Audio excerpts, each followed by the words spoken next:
बोले श्री प्राणनाथ प्यारे की जय, श्री सतगुरु महाराज की जय, तीनों पुरी धाम की जय, सर्व सुंदर साथ की जय। प्रणाम जी सुंदर साथ जी। चलते सुंदर साथ जी पीतक साहिब की ओर। अब प्रसंग बता रहे हैं महाराज जी श्रीमती लाजवंती, है ना। तो पीछे तो हुआ कि किस तरह से माछी राम जी को महाराज जी ने रो रो नरक से मुक्त किया। अब आगे प्रसंग चल रहा है कि जो है एक लाजवंती सुंदर साथ है और पत्नी है लालचंद की। लय से लाजवंती और लय से ही लालचंद। तो उनमें अपना अनुभव बता रहे हैं कि महाराज जी की कैसे शरण में आए और कैसे उन पर महाराज जी की कृपया हुई। तो यहाँ कह रहे हैं, मैं हूँ लाजवंती पत्नी श्री लालचंद साकिल कानपुर, यानी कानपुर के हम रहने वाले हैं। पति का नाम लालचंद है। तेहरा ब्लॉक 302 घर। अपना एड्रेस भी दिया किसी को मिलना हो तो। तेहरा ब्लॉक तेहरा है, 302 घर का नंबर है और कॉलोनी गोविंद नगर, कानपुर की हमारा एड्रेस है। मैं अपना अनुभव बता रही हूँ। कह रही सर्वप्रथम प्रणाम राज जी को, उसके बाद साथ जी। सबसे पहले राज जी के चरणों में प्रणाम, फिर उनके अंग सुंदर साथ जी के चरणों में प्रणाम। कुछ महिमा कहने सतगुरु की कृपया देकर ध्यान से। मुझे कुछ महिमा सतगुरु की बतानी है, तो हाथ जोड़कर विनती करती हूँ कि कृपया ध्यान देकर सुने, क्योंकि ध्यान से ही जब हम सुनेंगे तो तभी वो चित्त में जाएगी और तभी सतगुरु के प्रति श्रद्धा प्रेम प्रकट। ऐसे नहीं व्यर्थ जाती कि सतगुरु की हमने कोई सुन ली और बस भूल गए। एक एक जो भी बीतक है, एक एक लीला महाराज जी की हमारे अंदर विश्वास और दृढ़ता को दिन प्रतिदिन बढ़ाती है। कुछ देश विभाजन के पीछे हम बसे कानपुर जाकर के, छोटी सी हस्ती है अपनी छोटे से अपने धन। कोई ज्यादा बड़े नहीं है महाराज जी के साथ में कह रहे हैं कि हम कोई इतने बड़े नहीं है, अपनी गरीब ही थे। जब देश का विभाजन हुआ तो हम जाकर कानपुर में बस गए, क्योंकि बहुत लोग आए थे शरणार्थी आए, तो कोई कहीं पर शिफ्ट हुआ कोई कहीं पर शिफ्ट हुआ। तो उसी समय के ये बता रहे हैं। और कह रही कि जब मेरा विवाह हुआ लालचंद जी से, तो उनसे मैं शादी से पहले ही मैं महाराज जी से जुड़ी हुई थी, प्रणामी थी, मैंने तारतम लिया हुआ था। अब कह रहे हैं यहाँ से कि था गोविंद नगर मंदिर एक, काटन में सेवा पधरी, आते जाते रही वहीं पर जो सेवा हमारे से बन पड़ी। यानी पास में ही कानपुर में जो रहते थे कि हमारे कॉलोनी में मंदिर था, वहीं जाती थी, सेवा पूजा भजन भक्ति कर लेती थी और फिर घर आ जाती शादी के बाद। अब वहां पर कह रहे कि जैसे ही गोविंद नगर था तो वहां पर रामरतन महाराज जी का भी जो महिमा थी मैंने वहां पर सुना, लेकिन पहले नहीं पता था। नाम तो लिया हुआ था लेकिन महाराज जी से कांटेक्ट नहीं, उनकी पहचान नहीं थी।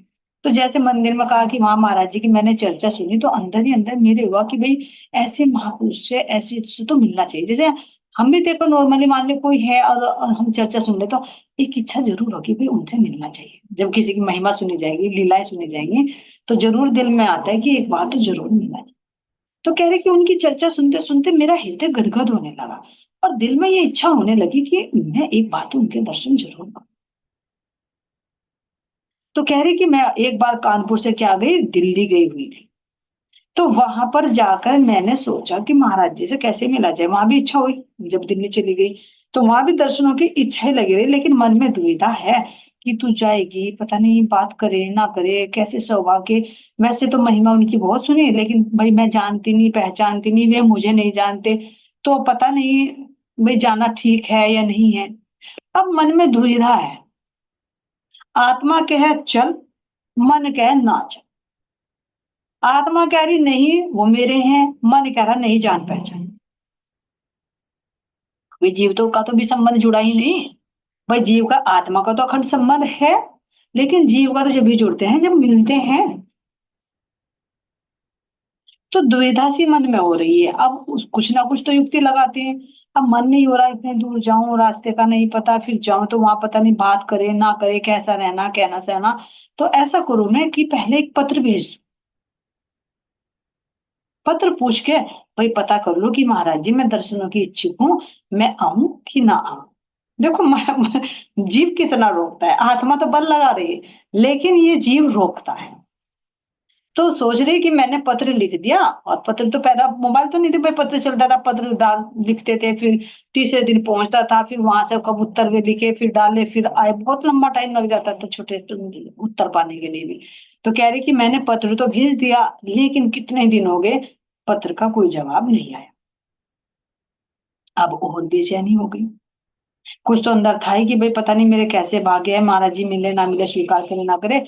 अब सोचा था कि पत्र में अगर उन्होंने कह दिया तो भाई ठीक है, मैं चले चलूंगे, और अगर मना कर दी तो भाई अपने घर खुश है, भजन कीर्तन कर ही लेते, मंदिर में चले जाते। तो अब कह रही कि बहुत दिन हो गए जब पत्र नहीं आया, तो अंदर में और मेरे दिल की धड़कन बढ़ने लगी कि भाई राजवंती, तू योग्य नहीं है सच, इसलिए बुलावा नहीं आया। और अंदर से आत्मा खींच रही कि जाना तो जरूर, दर्शन तो जरूर करने, लेकिन वो किसके इंतजार में है, उत्तर आने। तो जब नहीं जवाब आया, तो अंदर में एक फिर अंदर से जब बेचैनी हुई, तो अंदर वाले ने जवाब दिया कि तूने पत्र तो लिख दिया, पत्र का उत्तर नहीं आया, अब तू ये तो बात बता, अगर मैं कहे कि तू आ जा तो उन्हें तेरे से मतलब क्या है। भाई जरूरत तो तुझे है उनकी, या उन्हें जरूरत है। अंदर में एक संघर्ष छिड़ गया। क्यों? क्योंकि एक इधर को कह रहा है तो एक इधर को कह रहा है, तो अंदर में हो गए कि मेरे जैसे तो उन्हें बहुत हैं, लेकिन उनके जैसे हमें मिल जाए तो हमारा वो भाग्य है। तू बेवकूफ है, पागल है तू, जो कह रही कि मैं आऊं कि ना आऊं।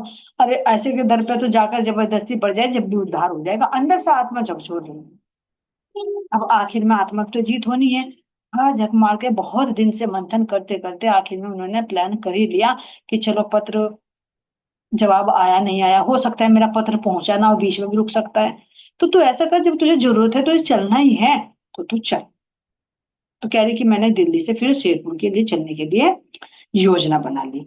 और साथ में ही दिल्ली में ही मेरे पास एक बहन और रहती थी, उनका नाम था माया।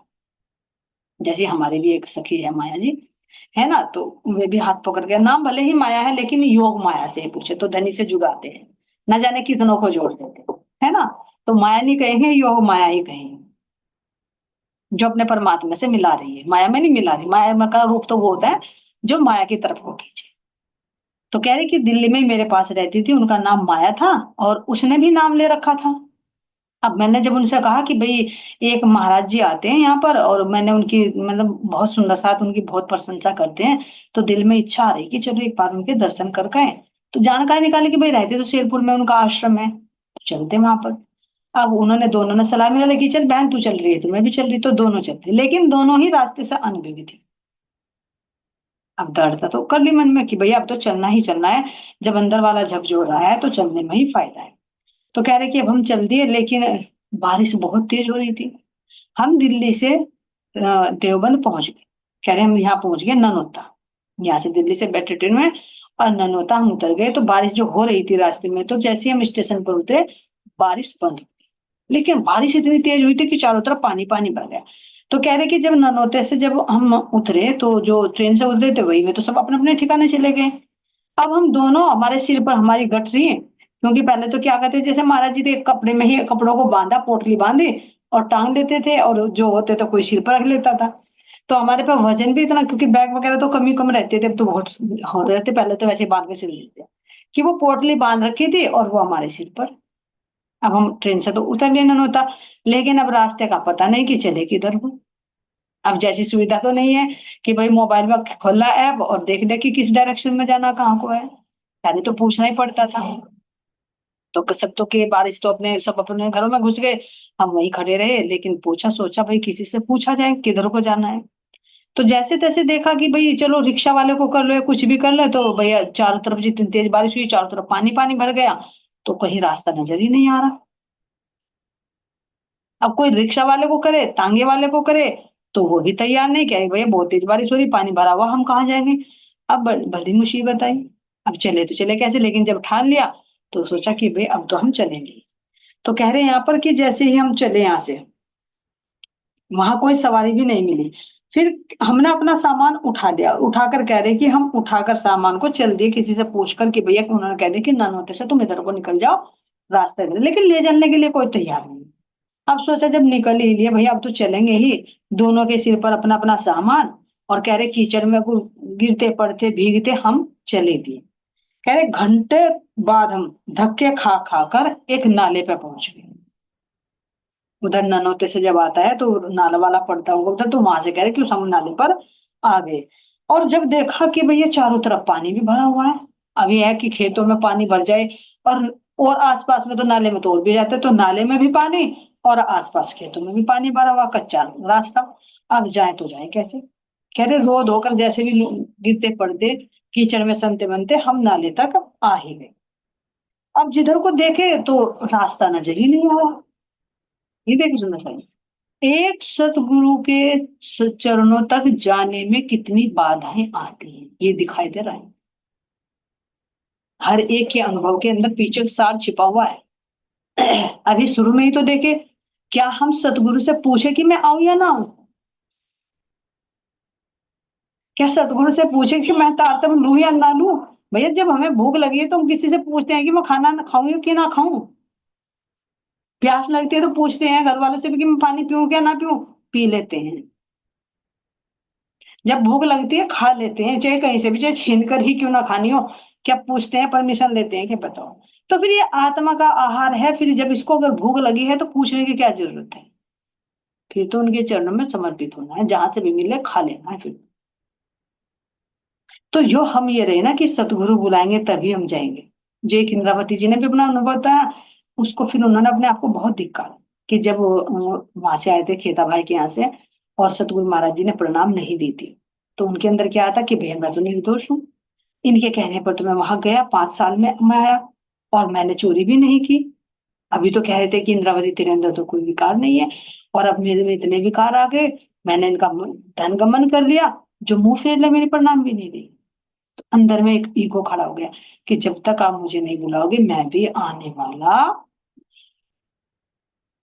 तो फिर आगे चलकर जब साक्षात हवसा में दर्शन होते हैं तो तब पश्चाताप करते हैं कि हाय रे मेरे धाम के दूल्हा, मैं कर न सकी पहचान, और अब रो में याद कर करके जो मारे हित के बान, अब मैं याद कर करके रो रही हूँ।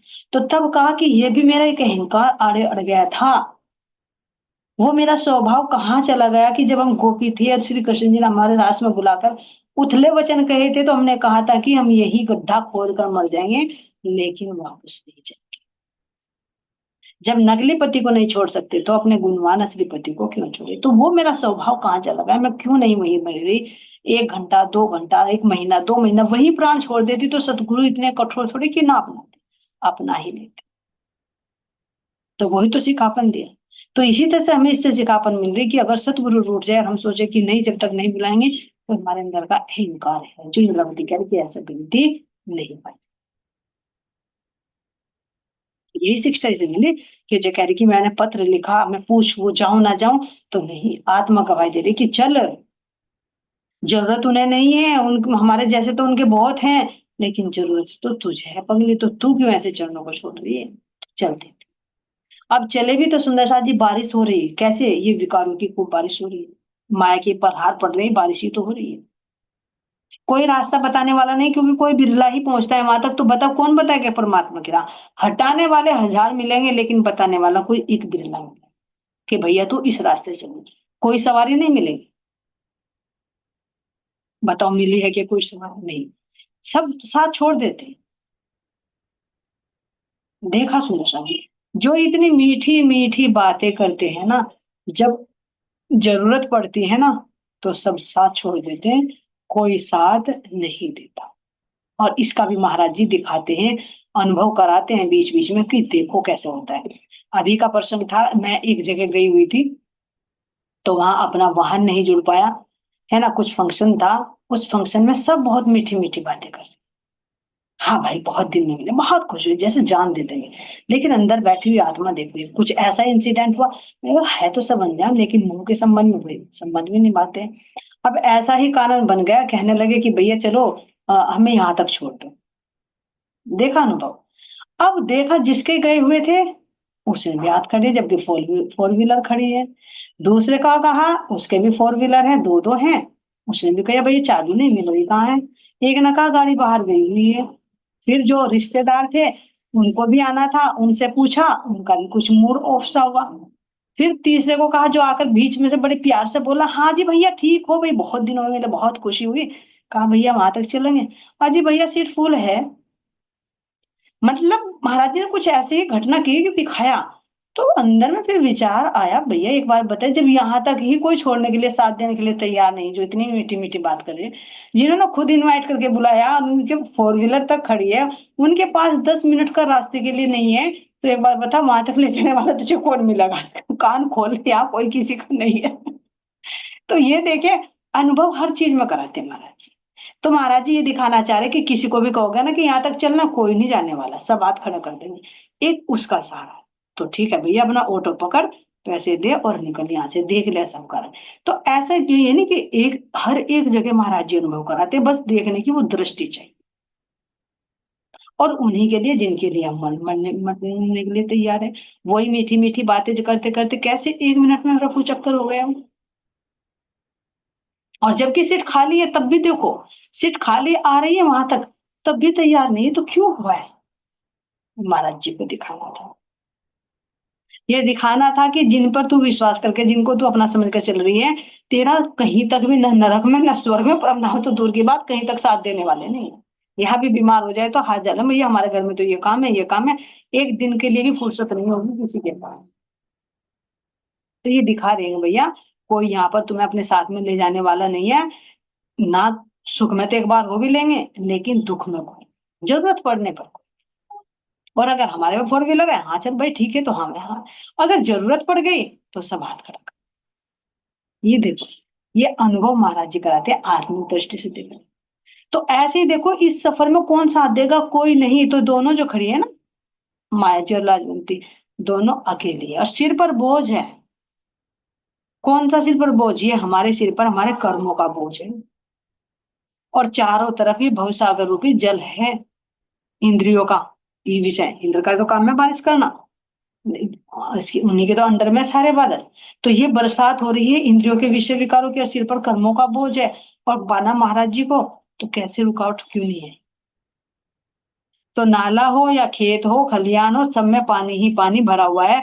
कहीं कितना कह रहा, महाराज जी कह रहे कि 3 गुणों का भंवर इसमें पड़ रहे हैं, लेकिन इससे निकलने का कोई रास्ता नहीं सूझता।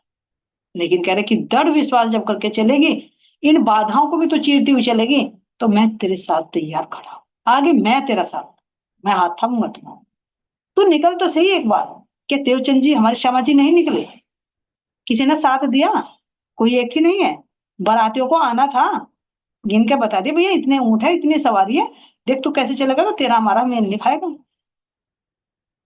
रुक सकते थे, माता पिता रोक रहे हैं, रुक सकते थे, रात का समय था, रुक सकते थे, कितने कारण आए, लेकिन क्या रुके? नहीं रुके।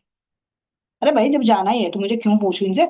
दो पैरों की गाड़ी है तो मेरे पास में, चलो अपने पैरों पैरों से। जब निकल लिए तो महाराज जी ने आकर हाथ थामे थे, और ऐसे पार करा दिया कि पता भी नहीं चला। एक बार निकलो तो सही, फिर कैसे हाथ थामते? बिहरिया थे, बैजनाथ जी थे बिहरिया के, क्या उनका नहीं हाथ थामा, नदी में डूबने से बचाए? तो निकल तो सही एक बार घर से, सारी सुविधा फिर मैं अपने आप, लेकिन वही कदम हम उठा नहीं पाते। तो ऐसे ही ये लाजवंती जी कह रही है कि भैया हम भी क्या थे, हमारे सिर पर बोझ था, चारों तरफ पानी था, लेकिन हम चलते रहे, हिम्मत नहीं आई, निकल लिए, देखी जाएगी जैसा कि। मिलना है तो मिलना है, दृढ़ निर्णय करते हैं ना, दृढ़ निश्चय। अब दृढ़ निश्चय के सामने तो राज्य को भी आना पड़ता ही है। कह रहे हम नाले पर पहुंच लिए। अब जल और नाला, खेत खलियान सब एक से दिख रहे चारों तरफ। अब जो साड़ी वाड़ी थी वो थोड़ी थोड़ी ऊपर को बांध ली, ऊपर को बांध कर सिर पर ये पानी में छपल छपल छपल छपल करके, चप्पल भी कहाँ मिलने वाली है, एक हाथ में चप्पल भी लटका ले, चल रहे भाई महाराज जी के पास जाना ही नहीं। कह रहे कि हम नाले तक तो पहुंच गए। अब कह रहे यहां से, अब सोचा कि अब आगे कैसे चले। जो बटिया बटिया जा रहे थे, तो वहां नाले पे पहुंच गए, नाले पे पहुंचते जिधर भी घुसे उधर ही पानी। अब गिरते पड़ते, कह रहे कि गिरते पड़ते पानी पानी, बटिया बटिया चले गए। जो नाले की पट्टी थी वहां से एक रास्ता सा निकला, बटिया से खेत के बीच में आता है तो डिवाइडर, वहां से निकल लिए। अब रोने लगे देख नाले को, नाला क्या थी, मौत समक्ष। क्योंकि दिख गया, अगर ये पानी पानी हो रहा है, दिख तो रहा है कि यहाँ पर पुलिया और बटिया है, ये नाला है, लेकिन अगर बाई चांस ना दिखाई दिया, नाला में ज्यादा पानी आ गया तो हम बहेंगे, और अगर ना आगे दिखाई दिया, नाले में गए, तो फिर तो कोई बचाने वाला यहाँ है नहीं, दूर तक भी कोई नहीं नजर आ रहा, जंगल ही जंगल। जिधर घुसे पानी डुबाऊ था, काल नजर आया प्रत्यक्ष। जिधर भी नजर डाले, उधर ही क्या दिखाई दे रहा था? पानी ही पानी, और इतना पानी था कि उसमें डूब जाए, इतनी तेज बारिश हुई थी। काल नजर आया प्रत्यक्ष, मार्ग तलाशा कहीं ना पाया, और बोझ सरों पर धरे कहाँ। अब सिर पर बोझ है, अब चल भी रहे, तो अब उसको बोझ को कहाँ रखे? ध्यान देना, इंद्रावती जी ने भी कहा है प्रसंग, हे मेरे जीव, तेरे ऊपर बहुत बोझ है। एक तो कर्मों का बोझ है, और एक ऊपर से जागने की जिम्मेदारी है। तो तेरे बैल करेंगे, ये जो जीव है गाड़ी में जुड़ा हुआ, ये बैल के रूप में प्रत्यक्ष महाराज जी ने प्रकट किया। तेरे नाखून से नथुने से खून भी बहेगा, और घर परिवार वाले तेरे पे आर भी चुभाएंगे कि कहाँ चली, तो वो आर का काम भी अपने आप ही करने लगी। क्यों? क्योंकि जब कहीं फंस जाते हैं तो अपनी गलती नहीं, वो उसको थोप, वो उसको थोप। तो कह रहे हैं कि जब चारों कोस देखा कीच और पानी, कीचड़ ही कीचड़, पानी ही पानी, तो तिल जेती ना जगह गई। कहीं ऐसी भी जगह नहीं नजर आई कि भैया हम कहीं को तो खड़े हो जाएं, या कहीं को सामान ही टेक ले अपना, बैठ कर आराम भी कर ले, जहां बैठे वहीं पूरे कीचड़ में धंसेंगे, कुछ तो भीगे हुए, कुछ और हो जाएंगे। अब सोचा कि चलो भैया वापस हो ले, तो देखा रे भैया हम आ भी गए बहुत दूर, अब स्टेशन भी बहुत दूर है, अब इधर को चले तो भी मरना, उधर के चले तो भी मरना। जैसे स्थिति हो जाती है कि भाई चल तो रहे परमात्मा को पाने के मार्ग में, लेकिन घर वालों की रुकावट भी आ रही है। अब एक बार सोचे, अरे चल छोड़ दो सब, सबको घर वालों नहीं, इधर और बड़ा नरक है, वापस आओगे तो और ज्यादा बड़ा नरक है। अरे इधर को भी संकट झेलने, उधर को भी संकट झेलने, तो क्यों ना भैया पार होने में ही संकट झेले, आर क्यों करे, पार में ही पहुंच जाए। तो कह रहे ना तो हम वापस आने की सोच सकते हैं, क्योंकि मीलों दूर निकल गए थे। दूर दूर तक कहीं ना आदमी, नंगे खड़ी मौत दिखी। अब कोई सपोर्ट के लिए भी, अगर किसी का पैर स्लिप हो गया, अब सोचिए अगर पैर स्लिप हो गया, सिर पर बोझ है, अगर गिर गए तो कोई बचाने वाला भी नहीं है, उस पानी में डूबकर मर ही जाएंगे। ऐसा मंजर यहाँ पर देखा। अब जब अंदर में गुस्सा आए तो क्या करेंगे भैया, किसी ना किसी पे तो झड़ी उतारेगा ही। तो माया जी लाजवंती पे उंगली उठाने लगी, लाजवंती माया बस तेरी वजह से हमारे तो न मरवा दी हमें यहाँ पर, तो किसी और दिन नहीं निकल सकती, तुझे भी आज की चली। ए बहन, मैंने कह देता तो तू भी मना कर देती, तुझे नहीं पता था मौसम खराब हो रहा। कह रही है ऊपर से तो हम कीचड़ में बारिश में भीग रहे, लेकिन अंदर से हमारे अंदर गर्मी आ गई, अब वो गर्मी किस पे उतरेगी? अपने पर तो उतरती वो सामने वाला। अब लड़ने के लिए कोई तीसरा भी नहीं है किसके साथ लड़े। तो कह रहे कि हम अपने कपड़ों को चढ़ाए चढ़ाए ऊपर को चल रहे, दोनों हाथ से चप्पल भी और वो गठरी भी सिर पर, वो उधर को हाथ फेंक फेंक के करी, वो उधर को तन्ने मरवा दी, यहाँ तो मरवा दी, यहाँ कोई बचाने वाला भी, कि हम एक दूसरे पर आरोपण करने लगे। भाई मैं तो तेरी वजह से आई, क्योंकि माँ जी तो नहीं आई आ रही थी, वो तो लाजवंती के कहने पर आई कि तू ना मरवा दी, पता नहीं कहाँ चिट्ठी भेजी थी, जब पत्र नहीं आता तो फिर तू क्यों निकली थी, तुझे दिखाई नहीं दिया, अरे सतगुरु तुझे मिल नहीं रहे क्या, तू मंदिर में तो जा। जितने थी कहनी थी वो गर्मी उतार दी, क्योंकि गुस्सा तो आ ही रहा था कि रास्ते में, अब उतारे तो किस पे उतारे। वो कह रही बहन मैंने तेरे पर जबरदस्ती तो की नहीं थी कि तू चल मेरे साथ, मना कर देती तू, मौसम का तुझे भी पता था मौसम खराब, तो एक बार सलाह दे देती भाई कल चलेंगे। तो कह रही है कोई बात नहीं, हम दोनों लड़ते झगड़ते गिरते पड़ते चली गई।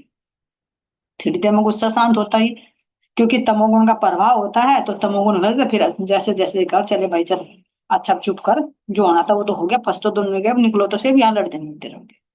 कह रहे कि हम चल दिए।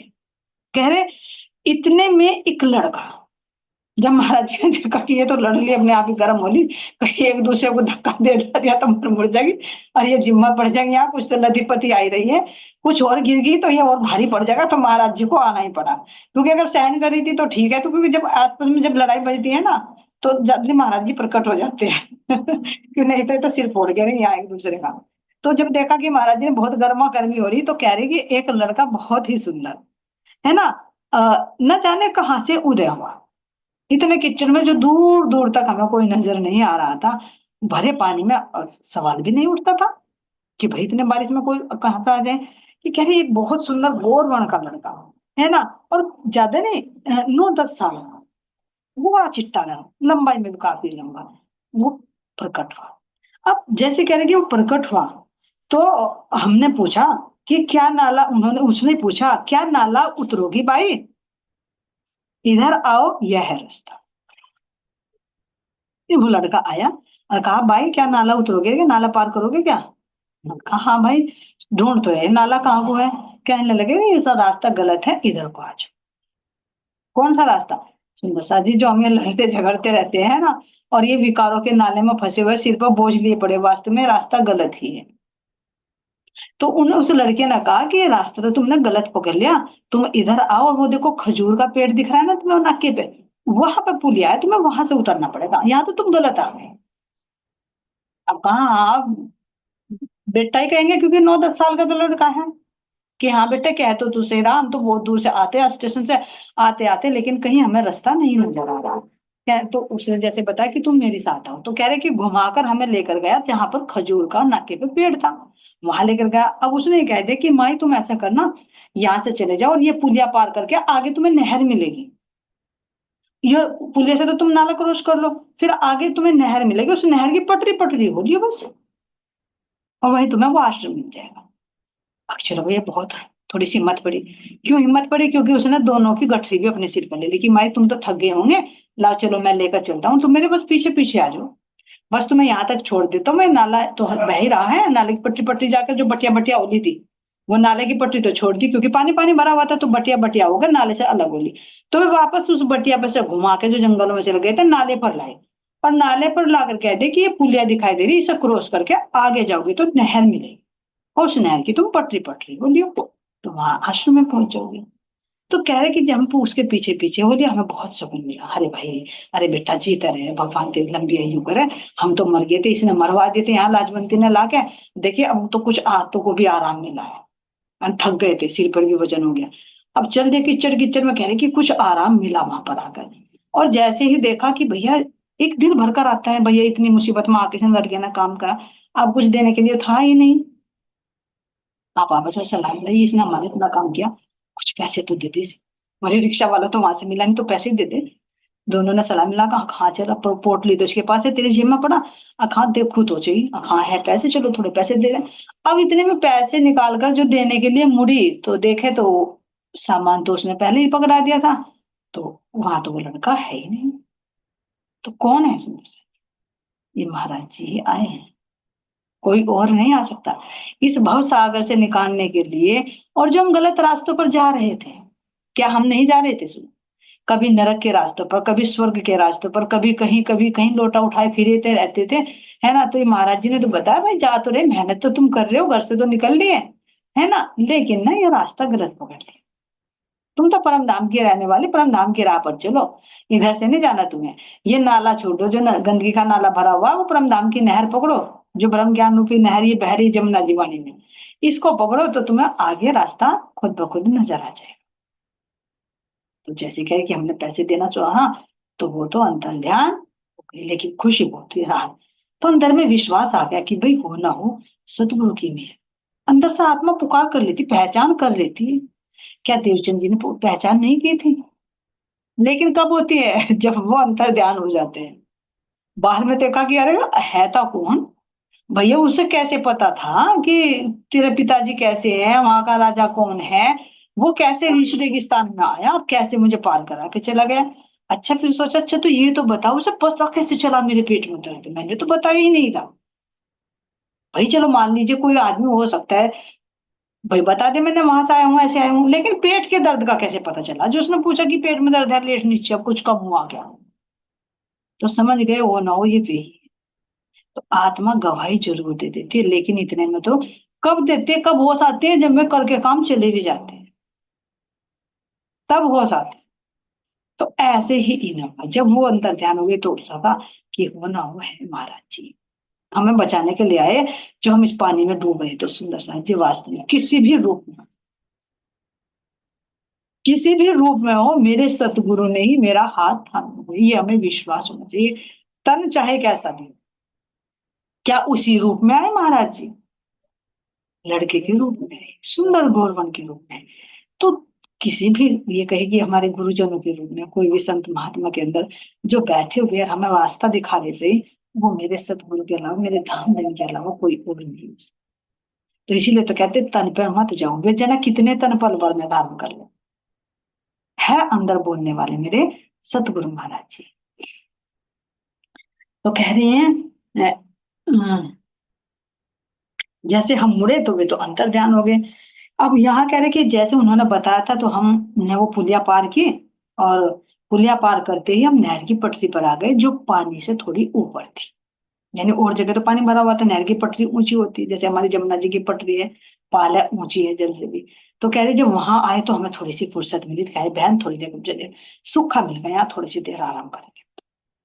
क्यों? क्योंकि सतगुरु महाराज जी ने वो दिलासा, वो हिम्मत दे दी ना वजन लेकर।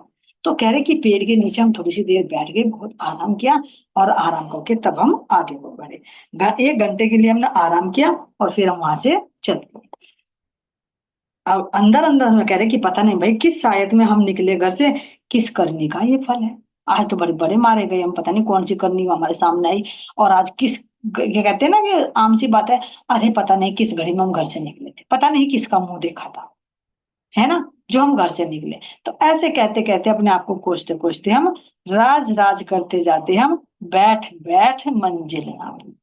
नहर की पटरी पटरी पर भी बीच बीच में, क्योंकि थक जाते हैं ना कीचड़ में चलते चलते, ऊपर से वजन भी सिर पर, और लंबा रास्ता देखो, नैनो तेसर वहां तक का। तो कह रहे कि हम थकते थकते बीच में रास्ता करते करते हम आखिर मंजिल तक पहुंच ही गए। और जहां हम शेरपुर में पहुंचे तो देखा सतगुरु महाराज जी सुंदर साथ के बीच में बैठे हुए चर्चा कर रहे हैं। अब उनको देखते कि समझ गए कि अच्छा, देखे तो नहीं थे ना अब तक, बस सुना सुना था। अच्छा ये है रामृत महाराज जी, इनकी प्रशंसा सुनी हमने। तो कह रहे कि जैसे मैं गई तो ऐसे सिजदा बजाया, ऐसे सिजदा बजाया कि सामान को भी एक तरफ फेंक और महाराज जी के चरणों में जाकर दंडवत प्रणाम कर दी। कह रहे कि जैसे ऐसे गिरी में जैसे किसी ने मुझे पटक कर मारी, कि मुझे ये मेरे सतगुरु के अवजय चरण मिल गए। तो आखिर में सुंदर साहब जी इन कष्टाइसों से जब निकल कर जाएंगे तो सतगुरु महाराज जी के चरण तो मिलेंगे। तो भी देखे कि यहाँ तक सतगुरु की सतगुरु के चरण, उनके दर्शन, उनके आश्रम तक जाने में जब इतने कष्ट आते हैं, समझो उनके वास्तविक स्वरूप को पाने में क्या कष्ट नहीं है, क्या माया आड़े नहीं अड़ेगी। लेकिन हिम्मत नहीं हारनी, फिर भी एक लक्ष्य बनाकर दृढ़ता पूर्वक चलते रहना है, सतगुरु पर विश्वास बनाकर कि कहीं भी हम अटकेंगे तो सतगुरु महाराज जी तुरंत तैयार खड़े हैं सहायता, उनकी कृपा से ही ये सब कुछ होगा। तो कह रहे हैं सुंदर साथ वहां काफी था, घेरे रहते सतगुरु को, लगते हमको नए नए से दूर रहा करते हम तो।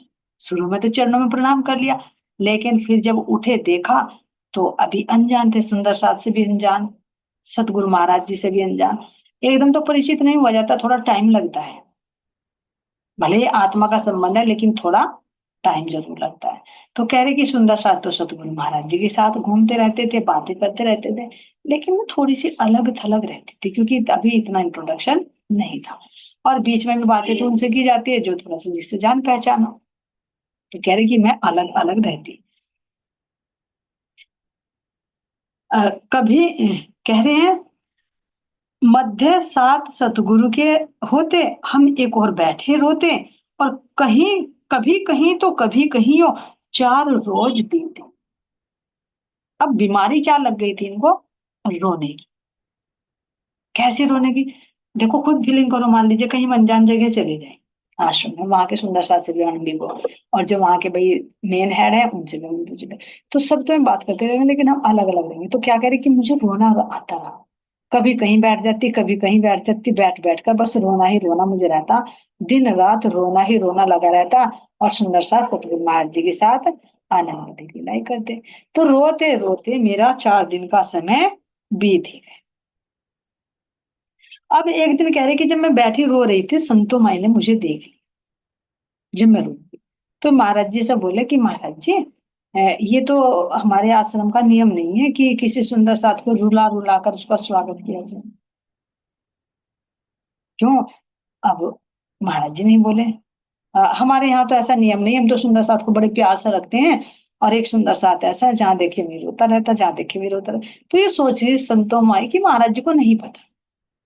तो महाराज जी ने कहा भैया तू जो रो रहा है रोने दे, वो देखने वाला सब देख रहा है, तू बीच में क्यों टांग अड़ा रही है, तू अपना काम कर।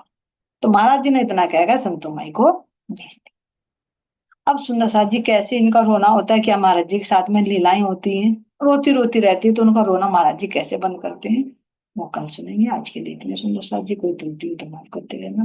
बहुत बहुत धन्यवाद आपको समय देने के लिए भी। आप सबके चरणों में कोटि कोटि प्रेम। सतगुरु महाराज जी का कोटि कोटि शुक्राना कि वे अपने अनुभव अपनी कृपा से हमें अवगत करा रहे हैं। बोले शुक्रानाथ प्यारे की जय। श्री सतगुरु